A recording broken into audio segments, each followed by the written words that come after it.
Hello, good evening guys. May bubuksan naman po tayo ngayong power amplifier. Ito po ay Trident CE810 po ito.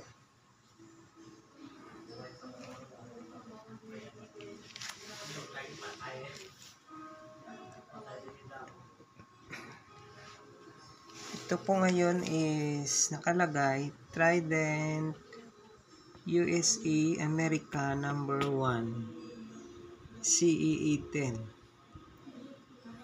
Yung dalawang unang binuksan po natin is pangalan po noon, yun is IMEX CE810. Trident made din po yon, IMEX, pero ito walang pangalan na IMEX. Ang pangalan niya lang sa harapan is Trident USA America number 1 CE810.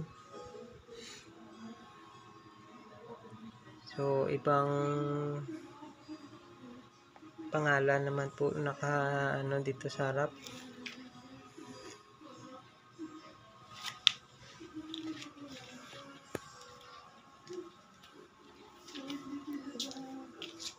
(1,100 watts din po ito, mga busing. 1,100 watts per channel po ito.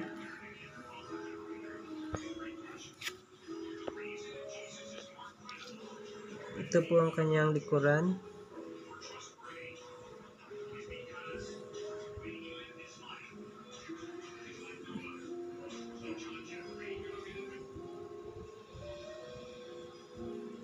Halos magkaparehas lang naman sila sa likod. Meron din blower sa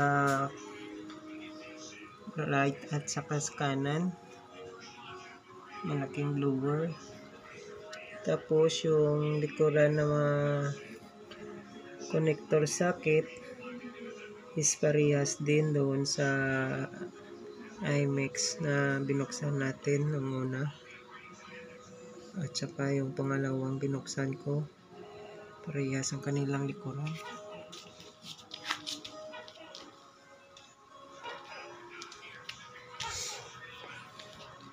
Ang pagkaiba lang nila, yun sa harapan, yung una at saka pangalawa kong binuksan is ang pangalan noon is IMEX CE810, walang pangalan na Trident.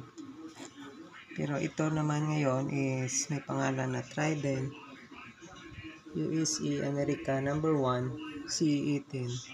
Wala namang pangalan na IMEX.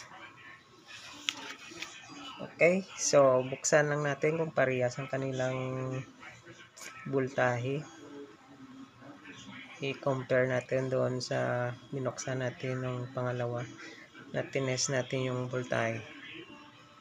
Okay mga busing, standby muna, ibubuksan ko lang muna.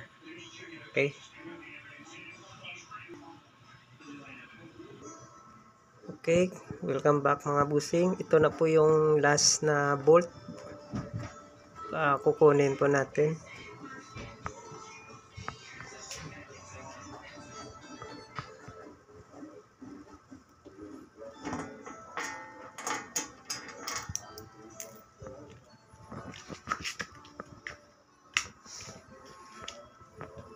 Okay, buksan po natin ngayon.